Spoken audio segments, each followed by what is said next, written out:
हर वाक़ये की कोई hidden story होती है। आपको पता है कि भारत में डॉक्टर मौमिता की जो रेप केस है वो इंडिया की 31 साला तारीख़ में सबसे बेदर्दी से किया गया रेप केस था, जिसमें पेल्विस तक टूटा हुआ था और जितना ज़ुल्म किया ऐनक तक आँखों में तोड़ दी गई थी और कोई हड्डी नहीं छोड़ी गई थी और इस पर पूरा इंडिया सरापा एहतजाज हुआ। मैं इस पे पहले भी बहुत तफ़सीली वीडियो बना चुका हूँ, लेकिन अब केस में अहम इंकशाफात हुए हैं और ये वो इंकशाफात थे जो पहले भी रिपोर्ट किए जाते रहे थे। ये ऐसा केस है जिसकी वजह से पूरे भारत में आज भी प्रोटेस्ट हो रहे हैं। संजय रॉय, वो शख्स जिसको पुलिस ने अरेस्ट किया था, सीसीटीवीज़ में इसको नज़र आता है या आते जाते, इस केस में ये खुद पकड़ा गया था और उसके बाद इसने इतराफ़े जुर्म कर लिया था और ख़ुद अपने ऊपर सारा कुछ ले लिया था। तो पहले तो इसने तोते की तरह रटा रटाया एक बाली बयान दे दिया था कि मैंने सब किया है, मुझे इस पर बहुत अफसोस है। पहले अड़ा रहा, बहुत सारी बातें और करता रहा। पहले ये शो कराया कि इसे कोई रिग्रेट नहीं है, कोई अफसोस नहीं है, बाद में माफ़ी मांगने लग गया और फिर इसने बयान बदल दिया। बयान उस टाइम ये था कि मैं जब सेमिनार हॉल में दाखिल हुआ तो डॉक्टर सो रही थी और मैं शराब के नशे में था।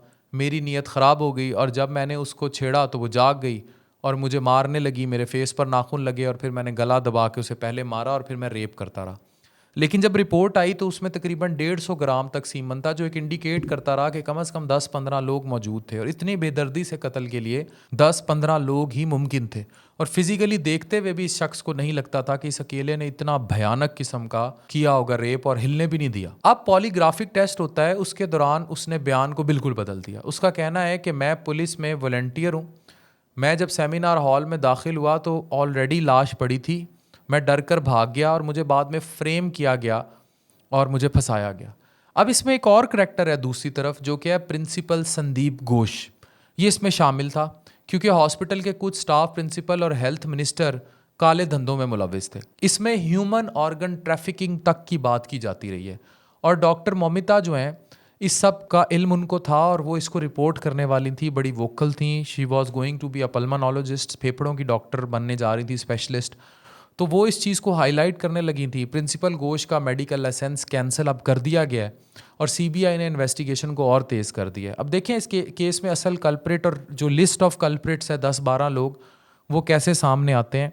ये सिर्फ केस भारत का भयानक चेहरा नहीं है, देर आर दर्जनों ऐसे केसेस जो पाकिस्तान में भी इस किस्म के हैं, रिपोर्ट भी हो चुके हैं, लेकिन जुडिशियल सिस्टम से वो बच के निकलते रहे। मुआशरा बहुत गंदा हो चुका है। ये जो मैं आपसे बार बार वल्गैरिटी पर बात करता हूँ, डार्क वेब पर बात करता हूँ, अपनी बच्चियों को ऐप्स के सामने ना लाने की बात करता हूँ, you even do not know कि जो दूसरी साइड पर बैठे हैं टिकटॉक लाइव पे, बीगो लाइव पे या इस किस्म की किसी भी ऐप्स पे, अब तो ऐप्स भी इतनी गंदी गंदी आ चुकी हैं, मतलब जितना गंदा एक्ट करेंगे उतने ज़्यादा आपको बाहर से पैसे देने वाले बैठे हैं। इनमें डार्क वेब के करैक्टर भी मौजूद हैं। तो अल्टीमेटली आप कहीं ना कहीं किसी ऐसे दरिंदगी का शिकार हो जाते हैं, वर्चुअली या फिर फिजिकली। जैसे ये बच्ची जाती थी अस्पताल में, इसको ये ह्यूमन ऑर्गन ट्रैफिकिंग यानी इंसानी आज़ा की जो ख़रीदो फ़रोख्त है उसका इसको पता लग गया था, या और भी काले धंधों का। तो इसको इतना बदतरीन इबरत का निशाना बनाया गया जो अब इन्वेस्टिगेशंस में सामने आ रहा है। इसी तरह वर्चुअली भी बहुत सारे ऐसे धंधे हो रहे हैं जिनमें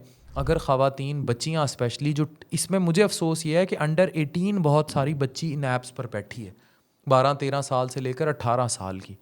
ये तो फातिमा वाला केस जो मैंने हाईलाइट किया, ये तो एक बहुत ही भयानक किरदार है ना, कि गुर्बत की जस्टिफिकेशन बेटियों को कैमरों के आगे ले आएं।